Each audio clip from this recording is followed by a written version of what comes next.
इसलिए घी हम कम ही यूज़ करेंगे।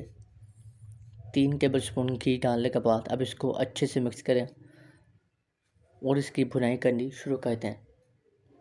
भुनाई के दौरान आपने चम्मच ज़्यादा देर के लिए नहीं रोकना और ना ही चम्मच बहुत ज़्यादा चलाना है।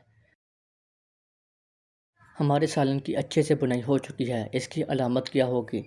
इसकी सबसे मेन अलामत ये होती है कि गोश्त अपना पानी छोड़ देगा।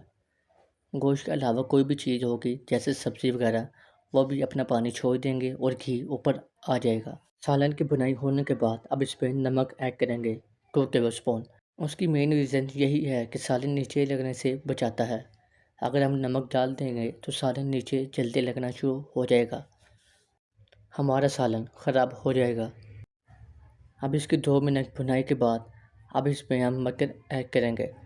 इसमें कुछ ज़्यादा स्पाइसेस ऐड नहीं होते,